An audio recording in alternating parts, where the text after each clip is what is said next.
સાબરકાંઠા જિલ્લામાં સાર્વત્રિક વરસાદ। હાલની પરિસ્થિતિ પ્રમાણે આજની પરિસ્થિતિ રાત્રે જે વરસાદ જે પડ્યો લગભગ 6 ઇંચની આજુબાજુ વરસાદ પડ્યો છે અને ખેડૂતોનું ભારે નુકસાન છે। હાલની પરિસ્થિતિ પ્રમાણે ખેડૂતોએ આવીને ચકાસણી ખેતરમાં કરી અને જોયું તો હાલ ખેડૂતને 80 થી 90% જેવું નુકસાન છે। મરચી છે, કારેલા છે, મગફળી છે, બરોબર, એ લોકો 80% જેવું નુકસાન છે। સરકારનું કોઈ વળતર હાથ સુધી કોઈને મળેલું નથી। મારી ગામ પૂરતી હું વાત કરું છું તમને, બરોબર। મારા ગામમાં તો કોઈ આ દિન સુધી કોઈને પૈસા કોઈ 1 રૂપિયો પણ વળતર સરકારનું, ભલે સર્વે એમને સર્વે ખાલી ચોપડા ઉપર જ કરેલું છે, એમના કોઈ અધિકારી વરવાડા સુધી કોઈ પહોંચેલો નથી।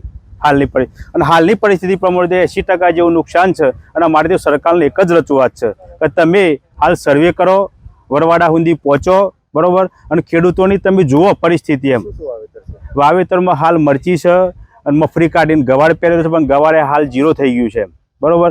ગવાર 100% નુકસાન છે હાલ। મગફળીમાં પરિસ્થિતિ 30 દિવસ વરસાદ રહ્યો સલંગ, મગફળી ખેડૂતોએ પેરી કરી પણ પાછો ફેરતીને વરસાદ પડ્યો, તે લોકોએ ફેરતીને ઉભેરીને પાછો ગવાર કર્યો। તેમ ગવારમાં હાલ 100% નુકસાન છે। શાકભાજીમાં નુકસાન છે, બરોબર।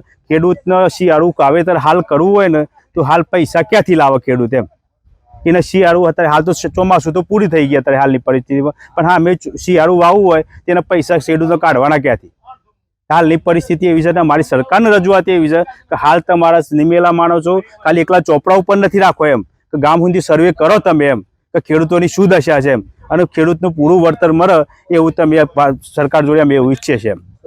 મારું નામ પટેલ કલ્પેશ કુમાર દુરાભાઈ પટેલ, વરવાડા, તાલુકો તલોદ, જિલ્લો સાબરકાંઠા। હા, તો હું સાબરકાંઠા જિલ્લા તલોદ તાલુકાનો વરવાડાનો વતની છું।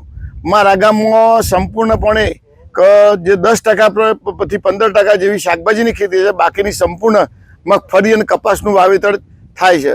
હવે આ વખતે પરિસ્થિતિ એવી બની કે ઉનાળુ વાવેતર લેવાનું ચાલુ હતું, વરસાદ વહેલા આવ્યો, એટલે મારી ઉંમરમાં પહેલી વાર એવું બન્યું કે આટલો વરસાદ વહેલા આવ્યા પછી પણ બંધ થતો નહોતો અને ઘણા ટાઈમે લોબા બંધ, એટલે વાવેતર બિલકુલ મગફળીનું બહુ લેટ વવાયું છે।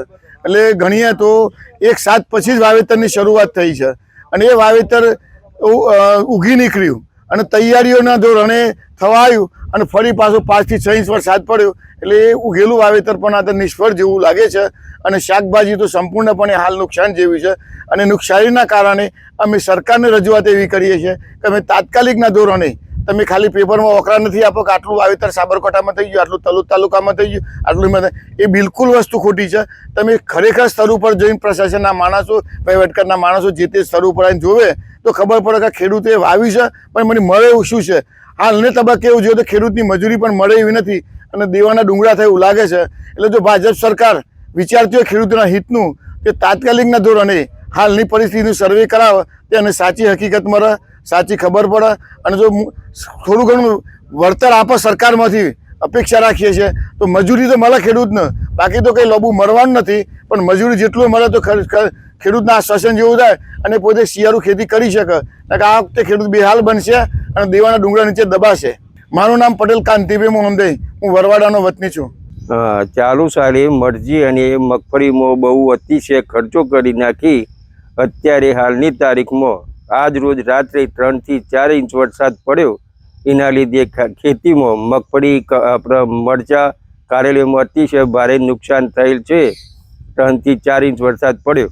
મરચાની શું હાલત છે અત્યારે? મરચો અત્યારે જમીન ઉપર છે, જમીન દોસ્ત કરી દીધા છે। આશરે કેટલો ખર્ચો હતો? આશરે મરચીમાં 30 થી 40 હજાર રૂપિયા જેવો ખર્ચો થાય, દવા, ખાતર, પાણીનો ને બધે। અને કારેલામાં બી 30 થી 40 હજાર રૂપિયા ખર્ચો, મગફળીમાં 30 થી 40 હજાર ખર્ચો। અત્યારે વ્યાપક નુકસાન થાય અતિશય ભારે વરસાદ પડવાના કારણે। શું નામ આપણું?